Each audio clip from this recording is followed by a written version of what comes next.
Welcome to Spiritual Studies Session 38. The focus today is on the undermentioned aspects, philosophies, um, attributes of Egyptian pantheon, pantheism, paganism, however you care to label it.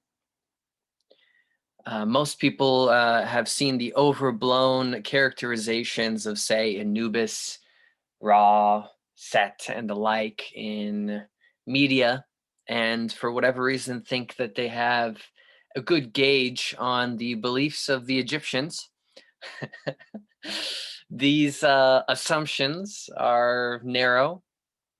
Um, this session is specifically going to focus on what doesn't get talked about enough. And in diving into this material, we'll see how Egyptian beliefs relate to many beyond its realm. Some reoccurring names will be Christianity, the Sumerians, the Babylonians, the Canaanites, and even references to the Pacific Islanders of Polynesia.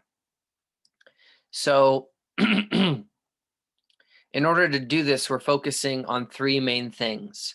The main thing that we're going to focus on is the cosmogony, the creation story. And why this is going to be such a focus is because there's many different versions of the creation story. It's a very fluid canon, so to speak. It's not just one story. And then we're also going to be focusing on magic, or what they call Heka, and then Maat, which is this aspect of divine order, or logos, or what have you. And so let's just jump into it instead of me just meandering around the point. So to begin, I'm going to give this kind of spark notes account of the earliest creation story currently unraveled. And I'm going to do some direct quoting here. The Lord of all, after having come into being, says, I am he who came into being as Kepri, this meaning the becoming one. When I came into being, the beings came into being. All the beings came into being after I became. So right away, we're getting some interesting notes here.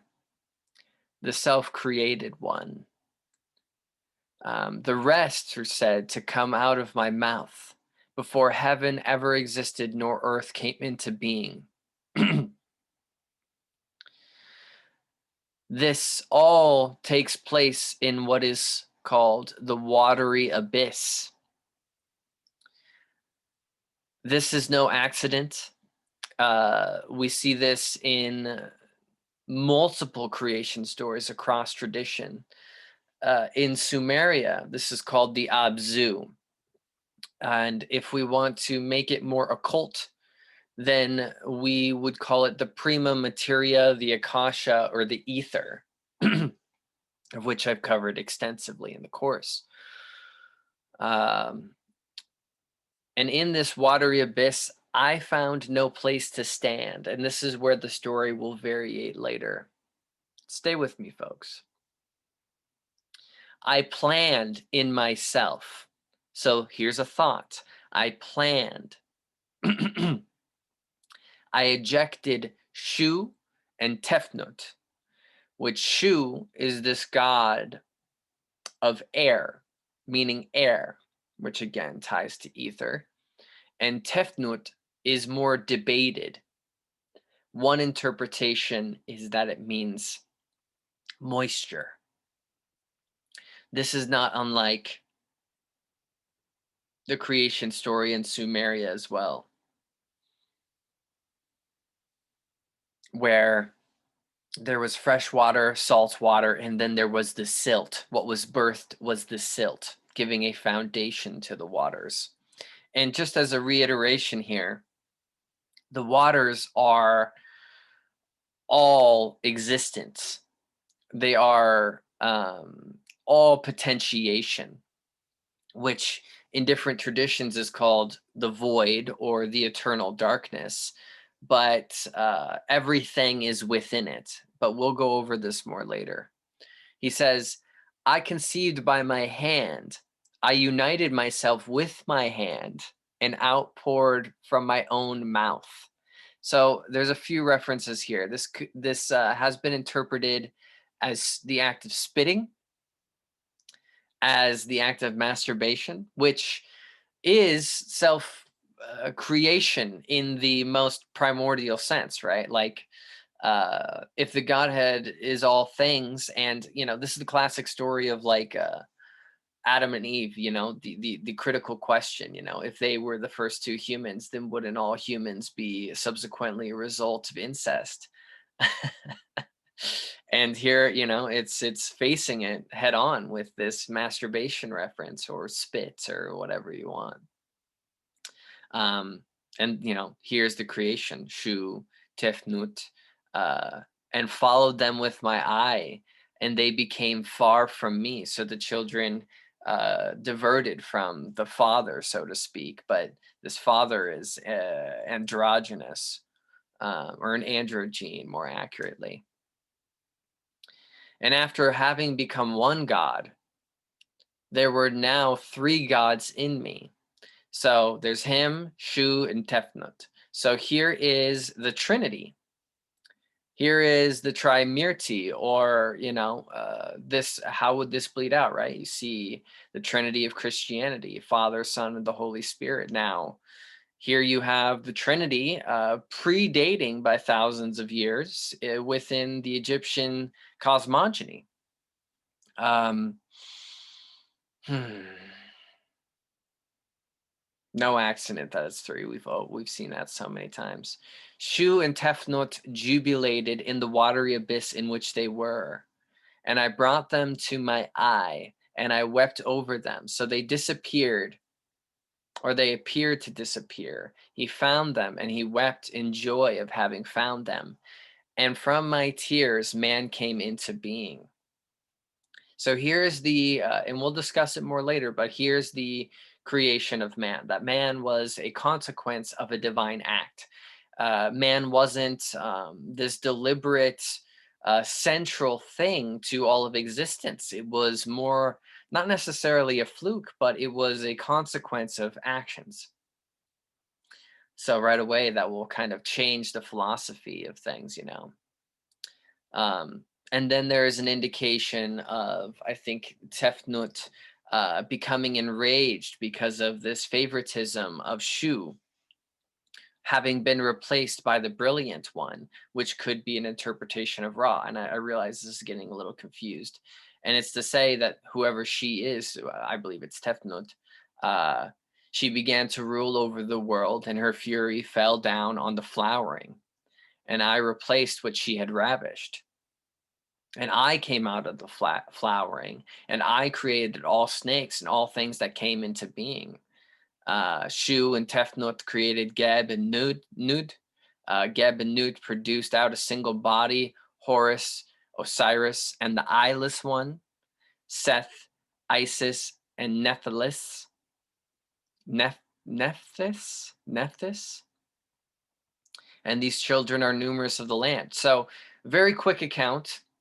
Already we're seeing a lot of allegories in this original creation story to um, honestly a very reasonable bridge between the Sumerian creation story and what would eventually become Genesis of the Bible, um, with a few exceptions here, right?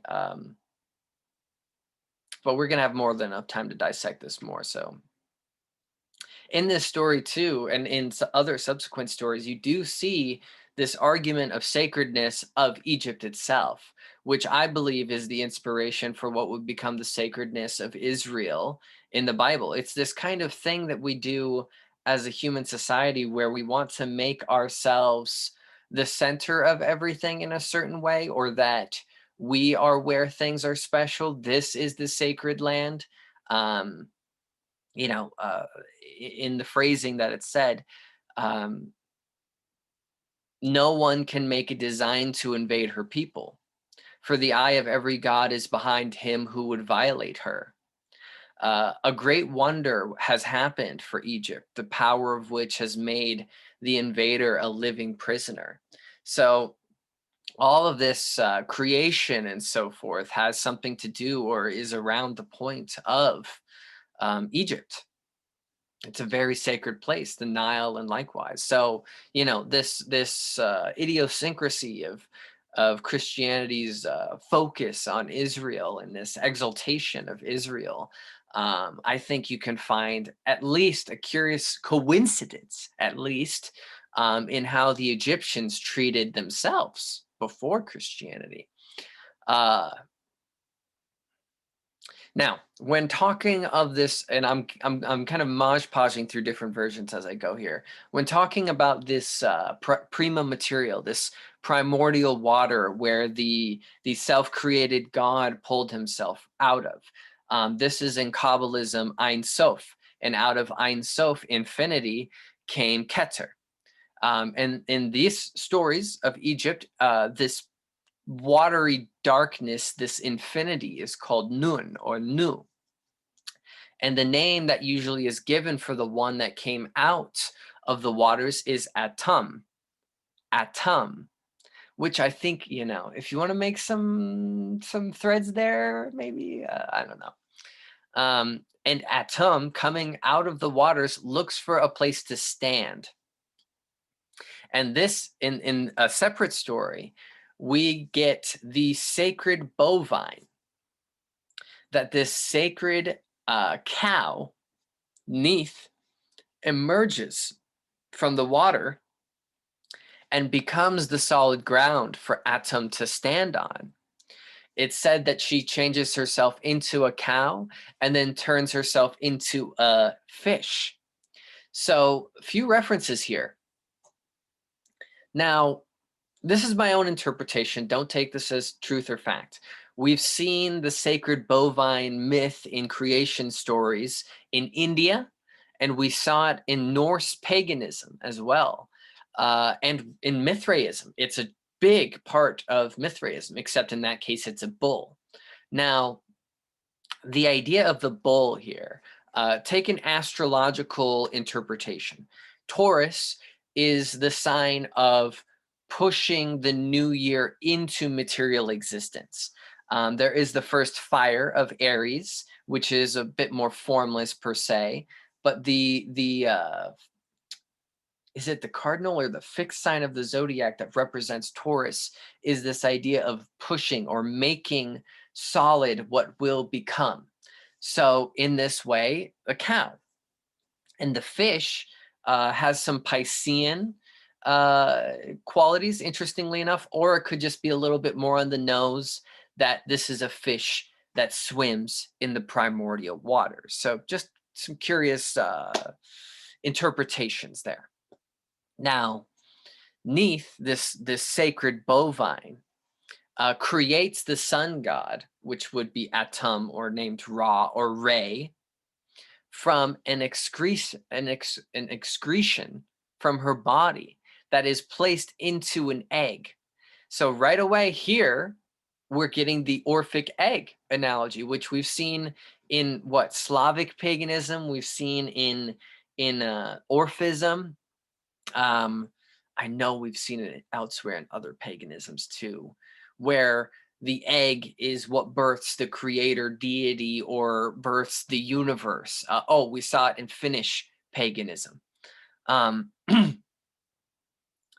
Now, in the same way, right, the other gods are created from Amon or Atum or Ra or difference. There's differences here from his tears, from his spit, and then humankind from his tears.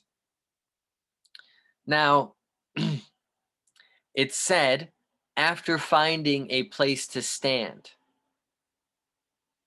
this is where everything else comes into being. From the primordial waters to gaining a foundation, then comes the plumage, the exponential growth of what is to come. Out of the formless comes a foundation, a creator, and subsequent like fractal formation of the universe and all that will be to come. So in this way, Nun would be the Abzu, the Tiamat of Sumerian tradition, would be the waters, as it's called very mundanely in the Genesis creation story. This unpolarized matter or existence in scientific terms, again, is called the prima materia, where all potentiation is within the same soup. There are no distinctions between anything, which this is also a metaphysical and spiritual curiosity, because this analogy was like that of sleep. So in sleep, you pass into the darkness. And what happens? The creator God emerges from the darkness. So this is the act of waking up. So you see how this is more relatable now. From being undefined, uninformed, unconscious, and undifferentiated. Now you wake up, and now you are the opposite of all these things. You are defined. You are informed as to what's happening around you. There is differentiation. And this kind of plays into the difference between the subjective being and the objective being. Now, so this transformation or this creation is sort of this waking up, which I think is an interesting realization to make. And this foundation that came to give the rest of creation a means was said to be pyramid shaped. Interesting sacredness of the pyramid, obviously, right, to the Egyptians, and is referred to as the Ben. I've mentioned that before in the course. Peeked out of the unfathomable abyss.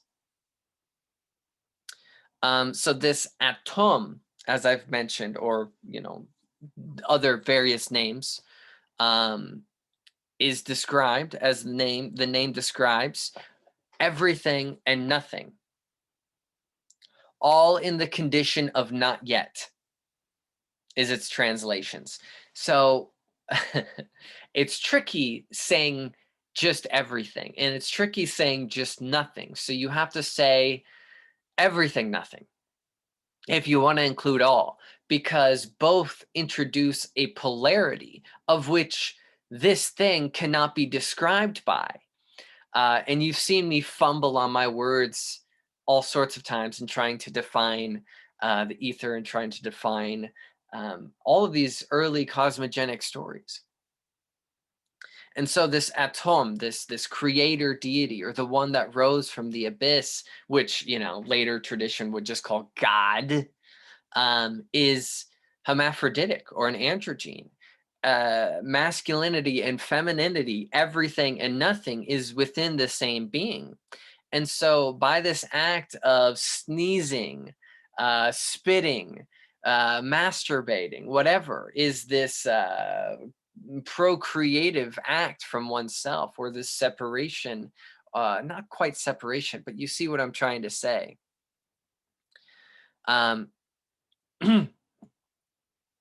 And so, we want to pay attention most of the time when looking at the Egyptians at, say, Osiris, right? Well, how was Osiris born? Well, Osiris ultimately leads back to this creation story. And so some point that I want to make clear about all this is that to the Egyptians, and why we are spending such time focusing on this cosmogony in all of its forms, is not only in tying it to all these different religions, but the Egyptians, the creation story was central to everything. You couldn't talk about Set, you couldn't talk about Shu or Nut or any of these deities without the context of what they represent and where they came from. Anyway, so the gods that are being birthed are starting to get along, starting to create, starting to get on, and Shu, that firstborn air deity, disapproves of a relationship between Geb and Nut. And this is the relationship between the earth and the sky. And like an overprotective father, which he is, he wants to separate them because they have such a genuine romantic love with each other. And so he rips them apart. Now, I mentioned way earlier that, we saw this in the Polynesians. This is in their cosmogony, that the sky god and the earth god were romantically locked in an embrace. And in their story, the children separated them. And from the tears formed the oceans, or something to this effect. And in Sumeria, we found a similar case, and it was Ea or Enki that cleaved, or maybe it was Enlil, that cleaved the sky from the earth. Now, in Greece, you have the castration of Uranus, the sky father. I mean, do you see? All of these are hearkening back to something beyond Sumeria, a history beyond Egypt, a history beyond all of this in the days of shamanism and spiritualism. Just a note that I want to get out there. And so this separation between the earth and the sky, this cleaving between the two, the tears would consequently make the ocean. So in Egypt, tears make many things. Humankind was made by tears, and the ocean was made by tears. Some interesting analogies to go in there. From this love sickness came the ocean. Oh, so something I want to get, which is a good informative note, is what is referred to as the Aniad. And the Aniad is the group of 9. And this is important to understand when it comes to actually getting into the mind of the Egyptians, the ancient Egyptians. Now, the first 5 are Aton, which we've discussed, Shu, Tefnut, Geb, and Nut. And these are classified as the divine powers. These are the things of beyond. These are the metaphysical components of the natural order, of nature itself. Think of it as the foundation. And the next 4 are thought of as the political order of the world. So Nephthys, Set, Isis, Osiris. Now, you can't talk about the divine forces without also mentioning the political forces, and vice versa. And it's important to note that for the Egyptians, these two things, these two orders, are indistinguishable in a real way. This is an old case of the Hermetic law of correspondence. As above, so below. We can't talk about what happened without mentioning what is. We can't talk about the higher powers without mentioning their correspondence to the nearby powers. And so right away, you can see this sort of magical thinking that we're going to get into later, and how this is implicative. Likewise, when we're applying our modern mind, which is inundated with this sort of materialistic, scientific thinking of the creation of the universe as a event, as a specific time, this to the Egyptians is kind of a hogwash. It's not necessarily what's important, because this is a reverse causation. And I've mentioned this once in the course before. It's not about what was and the importance of what was. It's about what is becoming. So the creation was just one of the many moves in a experimentation that leads to a beautiful song. It's the beginning of a track. And so that's not very notable. I mean, in other ways, I've said it is very notable if you want to understand, Egyptian pantheon and how they thought about all this. But what is ultimately important is what is going to be. And there is a eschaton, or there is a concrescence, a as Terence McKenna called it, the transcendental object at the end of time. And so this is the mindset of the ancient Egyptians. All of this too is understood with this concept that we'll bring up later of Heka, that even prior to the prima materia, the waters and everything, prior to and involved with, there are these aspects of the metaphysical, hidden, invisible worlds and influences. So all I'm hoping to do here is to kind of dissolve the way that we would naturally interpret these situations.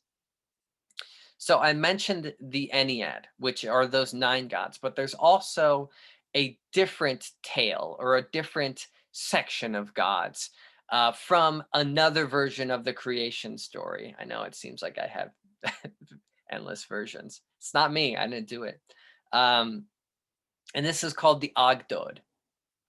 And the Octod means 8, weirdly enough. We've got some numerology numbers here, right? So in the beginning, the primordial waters is actually 2, which in Sumeria, that was also true. It was Abzu and Namu, what would later be called Tiamat. And here it's called Nun or Nun, I don't know, Nun and Nunet or Nonet.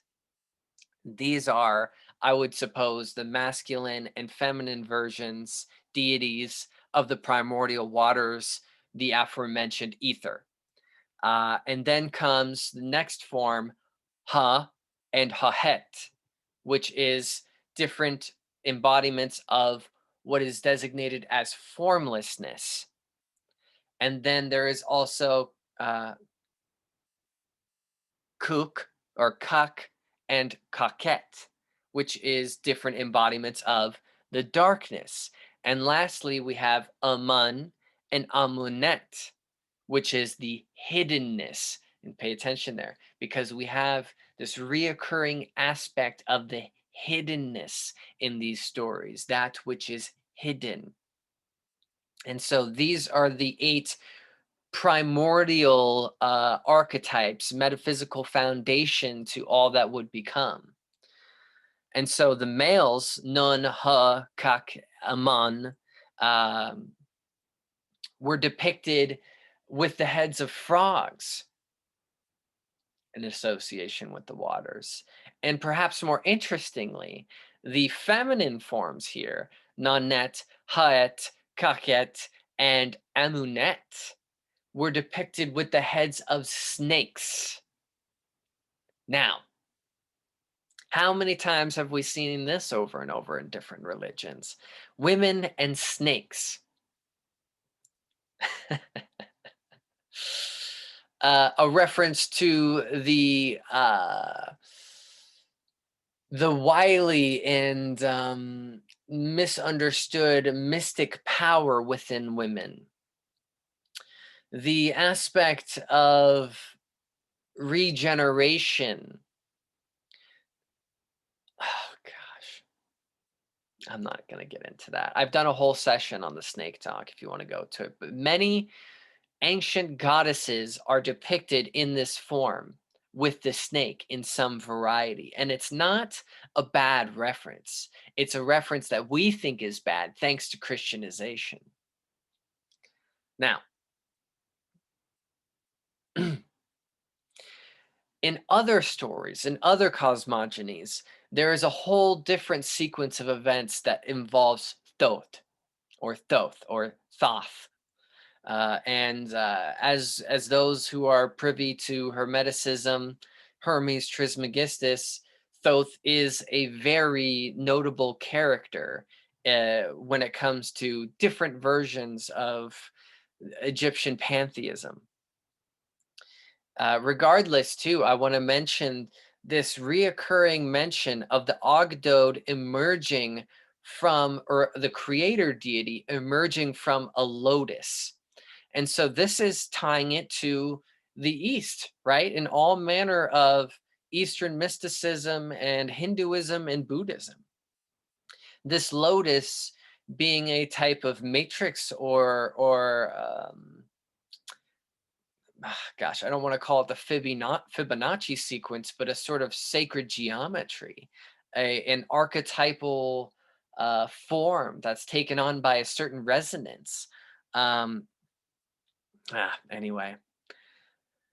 So in this version, when mentioning the Octod, they created or produced the egg of which the creator deity hatched from. So all of these things came together to create the creator deity, which would be the instigator of all existence.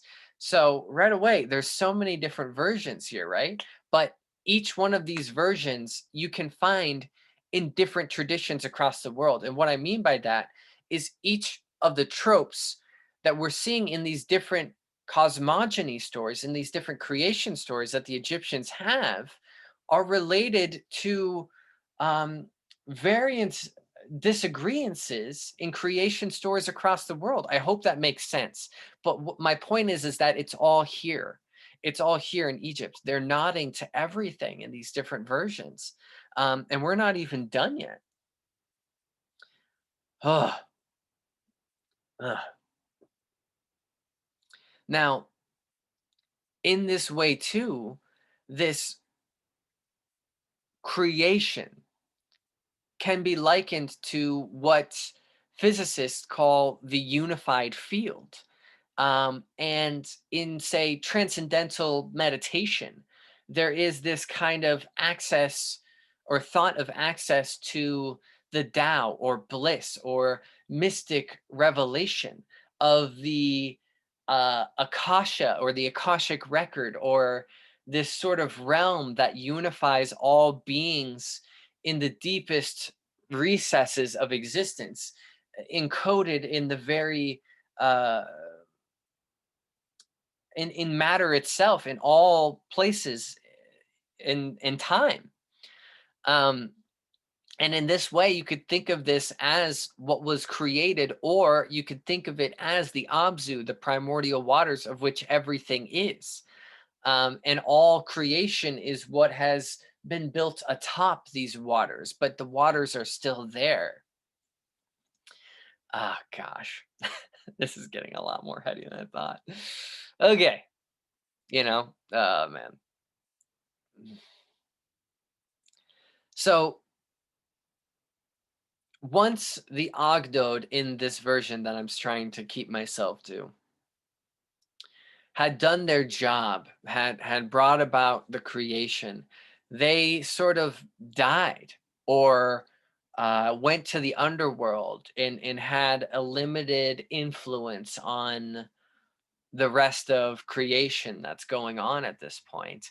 And you see this in quite a few cases too. This is especially mirroring of the Sumerian tradition, where you had all these initial deities who completely disappear into the background and are never mentioned again after creation has happened.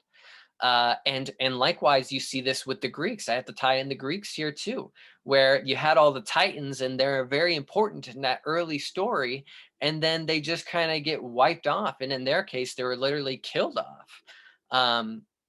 But here, it's the same sort of story. So where are we getting this inspiration from, huh? We also have this concept of Nehab Cow, Nehebkau.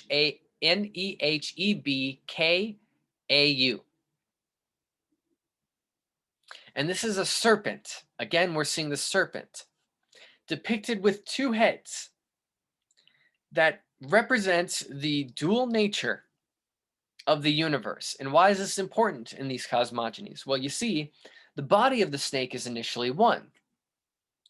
And then it changes and it diverts, and there's two heads, you see. So this is the creation of duality. And this isn't the beginning or end of using a snake as an allegory for the most supernatural, not supernatural, but supernal, supersensual, extra dimensional attributes.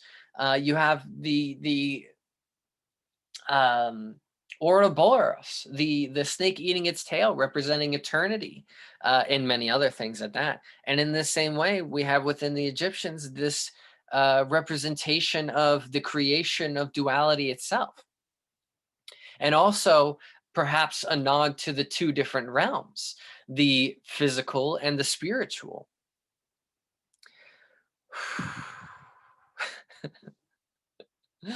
Or of life and death, all manner of duality. Oh man. In one other version, which I'm not going to go into extreme too much, you know, the Octod are there, they're agents of the cosmogeny, and they don't create this fire, this light that will come in the form of Ra.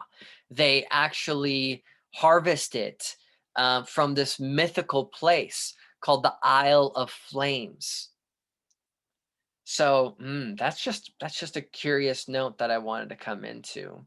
So they were these designers before designers, or the ones that were involved in the initial making, and ones involved in the initial incubation of what would become, and have since disappeared.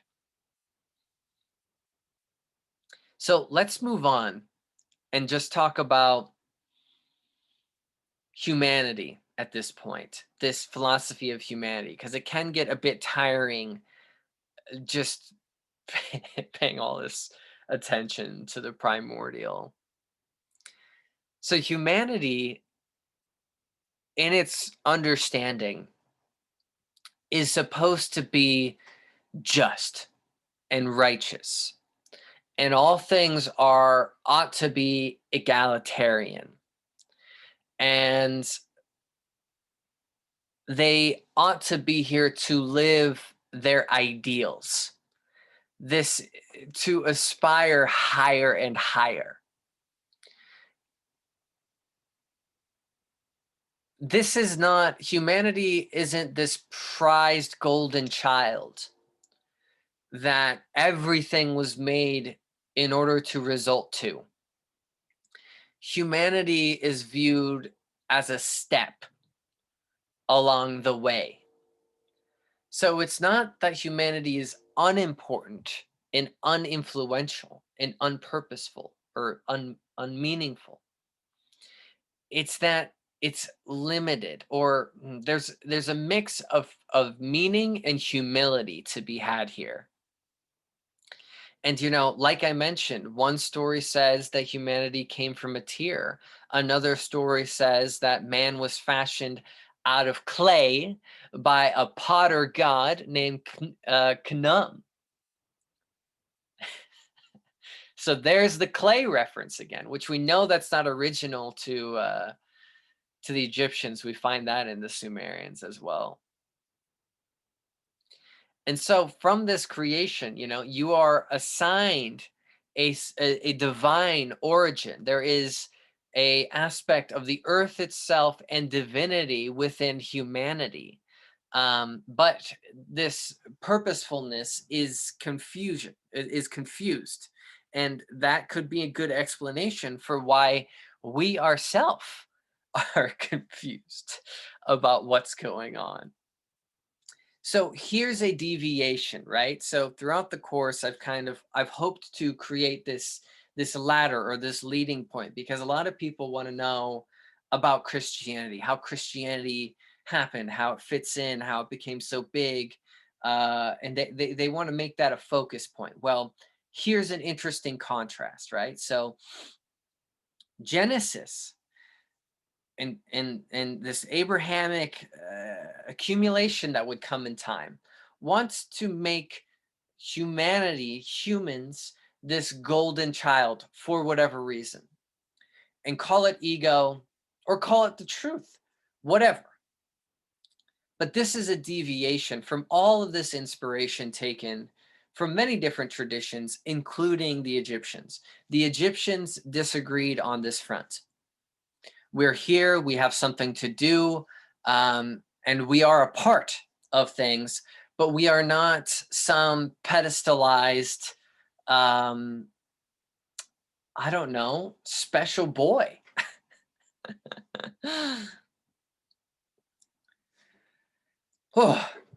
So now that I've gotten that out of the way, I want to briefly mention this Egyptian triad thing again, speaking of inspirations to Christianity. And just to kind of make it a little bit more succinct, because I realize I've been speaking in a bit of a hodgepodge. There is the self-created one, Atum. And then there are these two other essences, Shu and Tefnut. And each of them have what is referred to as a Ka, which is related to the soul. I hope to go into that more. But ultimately, the idea is for all of these three to become one again. So this backwards causation of creation is ultimately to lead back to the one. This is analogous to the breath of Brahman. The breath of Brahman breathes out and the universe does an expansion, and then breathes in and the universe does a contraction, which ultimately leads to the same singularity prima materia of whence it all began, in air quotes. And this three thing is numerologically and esoterically reoccurring. It's said that the three that are the two that are the one. And so this all kind of harkens to this underlying belief of unification with all things, which is pretty both occult and people generally disregard it as rather hippy-dippy. Universal love, baby.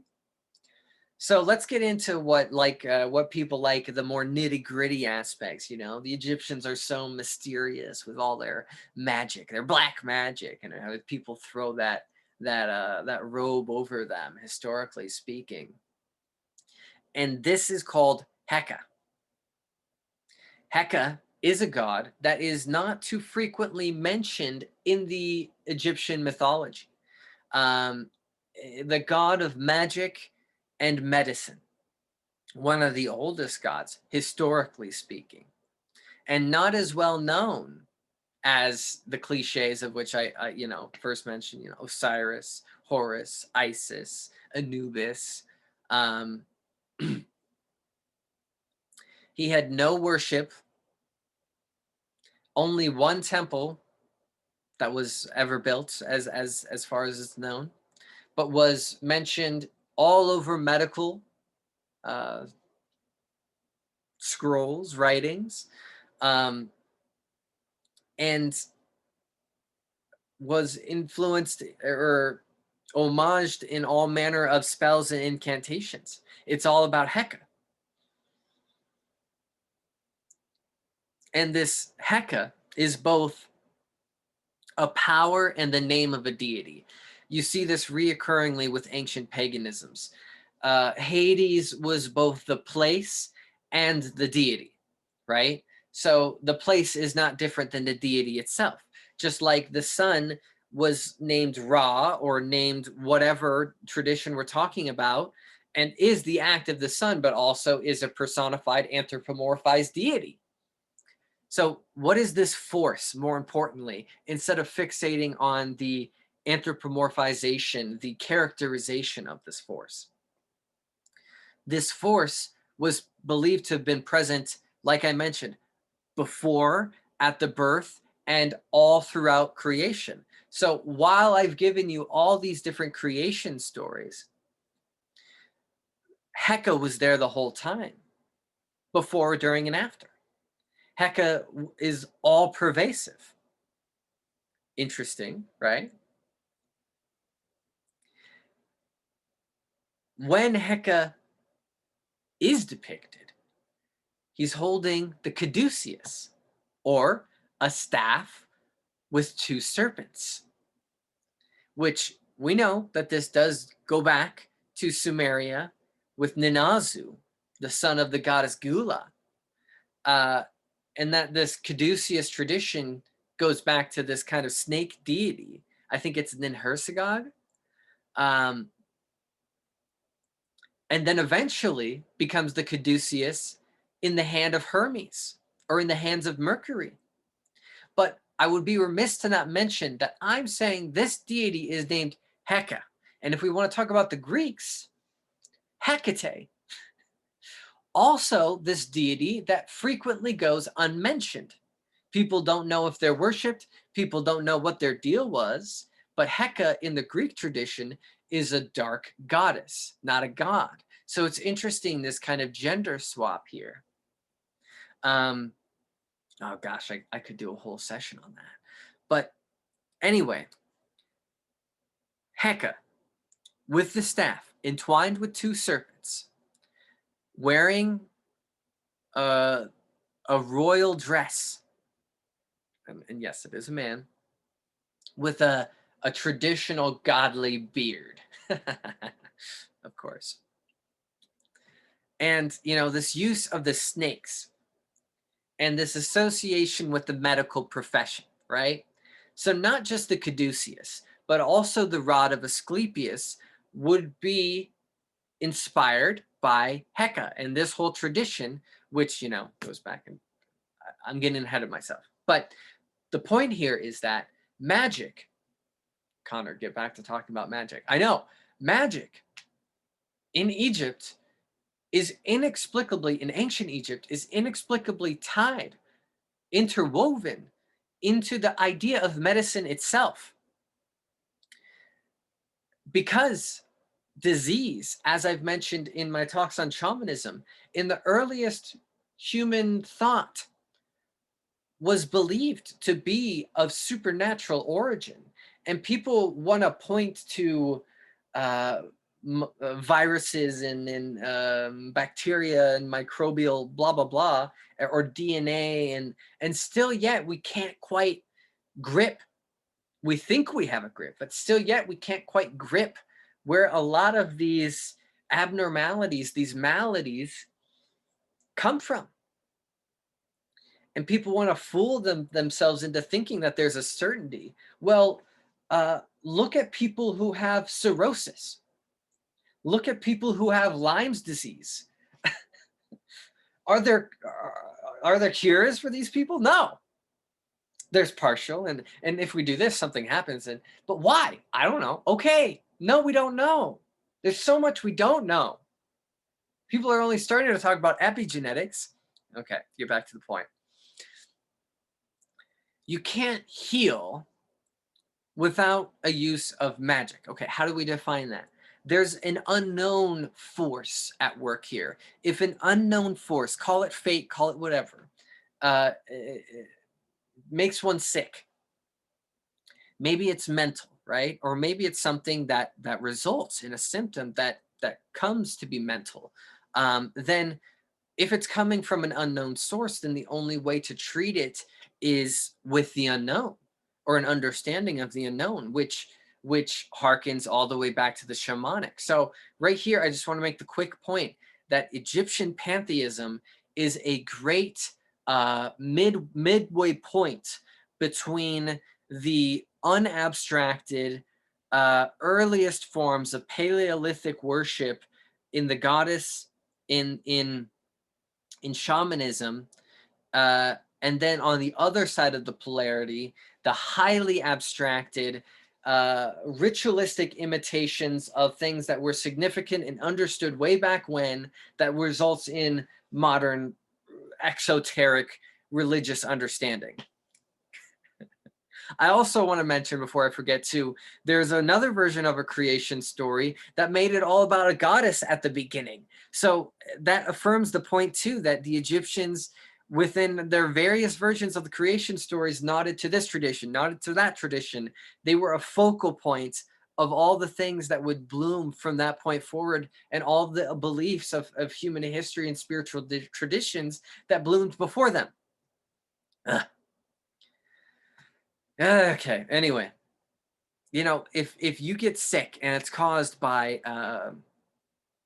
what is believed to be an evil demon, a spirit, then you need spells to counteract these things. You need amulets to counteract these things. This is just a commonsensical understanding by the cultural and historical standards that we're talking about.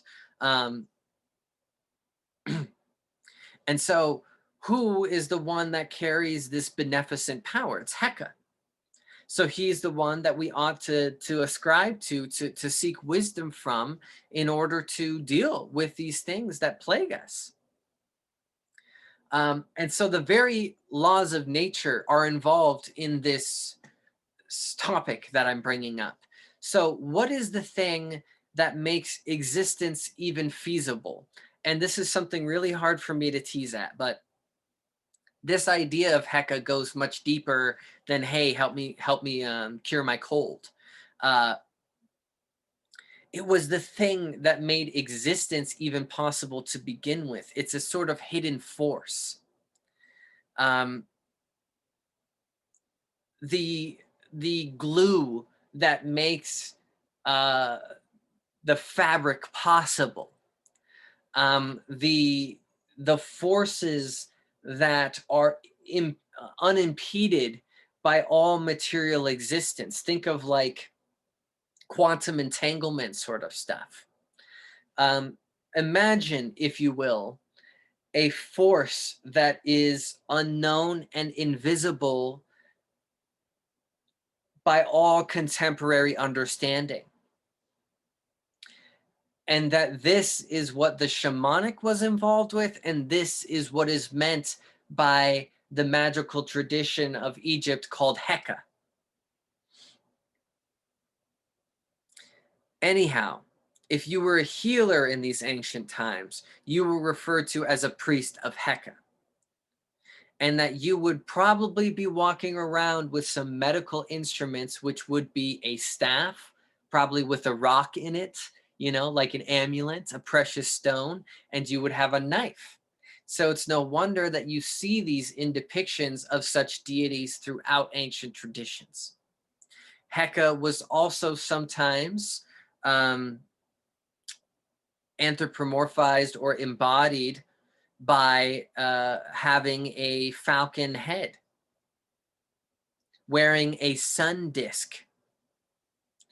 And there's a lot of things to take away from this, but the falcon head can be a nod all the way to the Siberian shamanic traditions, being that the first shamans of wisdom, the first knowledge of shamanism was brought to earth by an eagle, or, you know, a falcon, what have you, the one who comes down from the heavens to disseminate the wisdom of the beyond. And this way, the caduceus in that tie to not just two serpents, but also perhaps to the two-headed serpents representing that duality, is ultimately rooted in one body. And that this is a hint towards the mystery of what Heka is.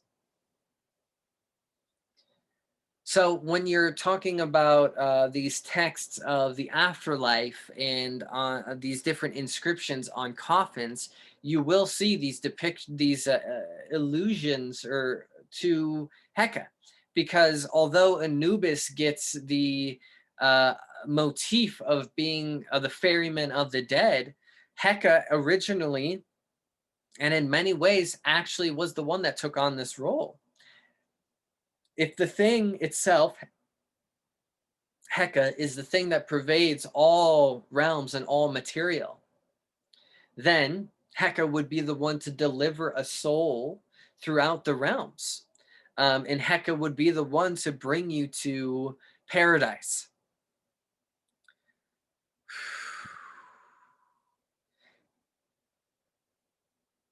All invisible realms, all material creation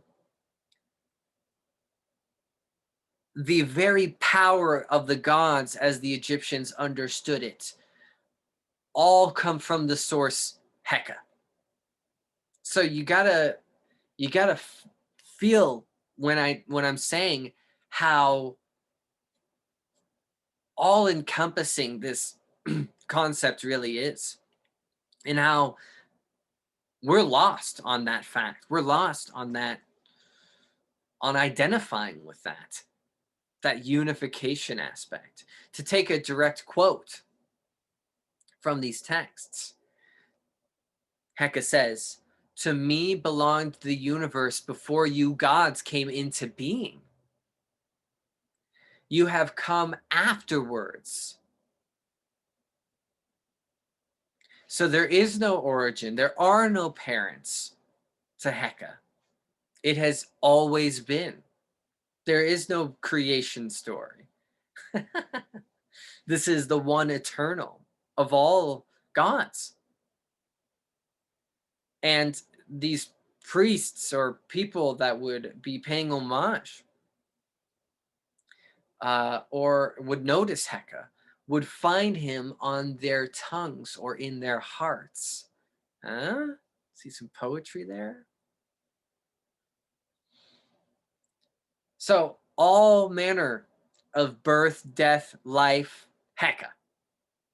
And another creation story that I didn't get to mention, or a story that goes along with Egyptian mythology, is something that I've mentioned before in the snake talk, which is Apophis or Apep, and how Apep is the primordial darkness that wants to consume the sun, wants to consume Ra, and plunge reality back into the primordial darkness, or the reunification of all matter, the indistinguishable, phenomenal everythingness.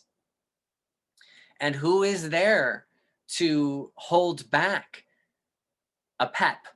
Who is there to provide the incantations and the power to make sure the sun keeps on riding across the sky?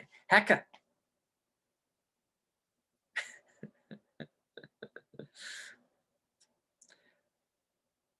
Oh, gosh. I'm going to skip over all this. So I want to talk about, while I still have time, that it's not just Heka. There's also this concept of Aku, AKHU. And this is, could be interpreted as the power of the stars and fate over the universe. So this isn't as big of a deal as Heka, but there's a word within the Egyptian polytheism of the magic of the influence of astronomical bodies on everything else in the universe. You see how entangled everything is in this ideology? The magic of these supernatural forces imposing upon everything else around it. And before moving on, these different ideas, Aku, Heka, I feel a resemblance to the logos as mentioned in the Greek tradition, or the nous in the Roman tradition. This all-pervading wisdom of the unknown that is continually making itself known throughout creation, throughout time. So before closing, it's important that we talk about Maat, M-A-A-T. This is the god of truth, balance, order, harmony, law, morality, justice. There's a point here where all of creation is about a growing order, the battle between order and disorder. This is an argument within astrophysics. This is an argument within ancient religions, that the very realm of existence itself is a story of order and disorder. And Maat is what was held as the ultimate aspiration of the people of Egypt. When you died, you would be decided whether you're going to a good or a bad place by Maat. Does this sound familiar to Christianity, by the way?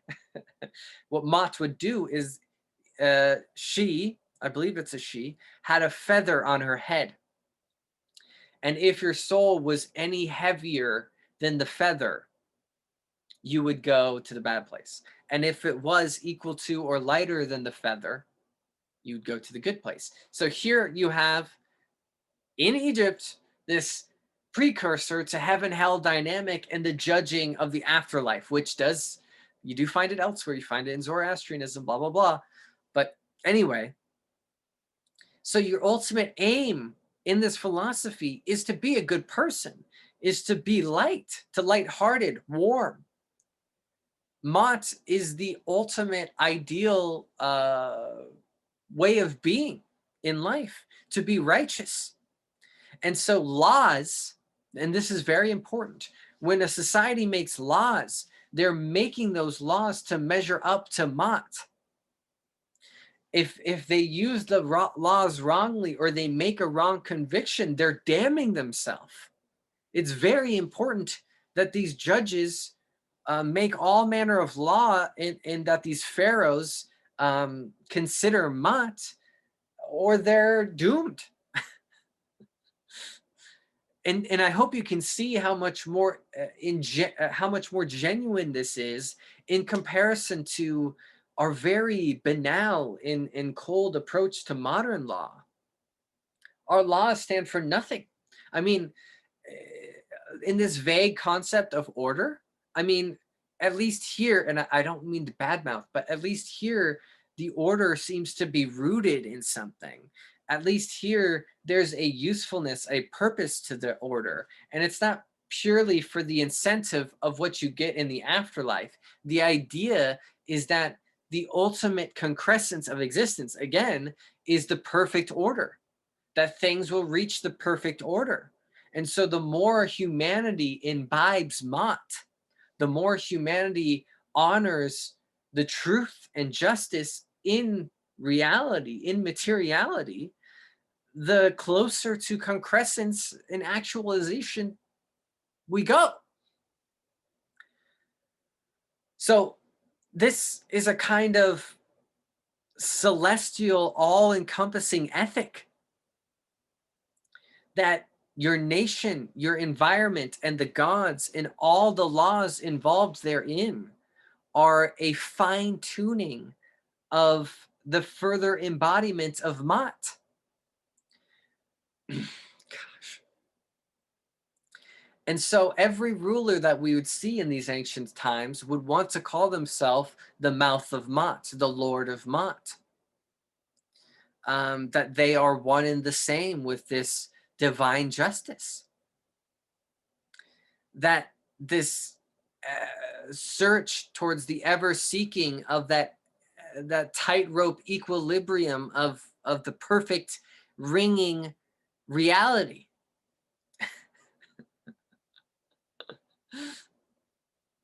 So any disturbance, any evil that would come would have repercussions, would have ripple effects.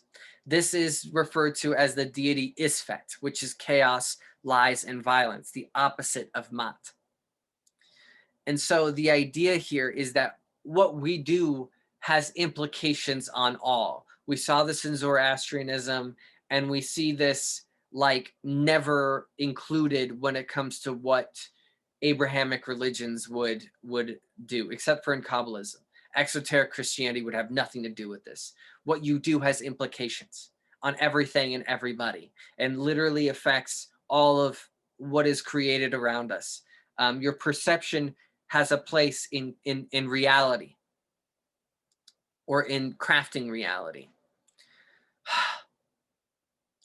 And so if one in these ancient societies were to punish somebody, were to find somebody, were to say that somebody should be put to death, this would have to be very, very, very heavily considered, because this could be a breaking of the divine order that is playing into one's own egotism, into their dishonesty, into their laziness. I mean, how often people need a scapegoat just so that they can, you know, continue be selfish in some way or whatever, in ungratefulness. Um, these things would be taken very seriously, and so these judges and these priests would dye their tongues green, which green is this ancient color that symbolizes balance.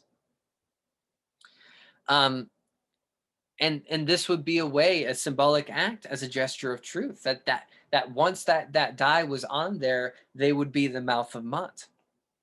Now, in summation, because I know I have to wrap this up, I want to cover the Egyptians more than this, but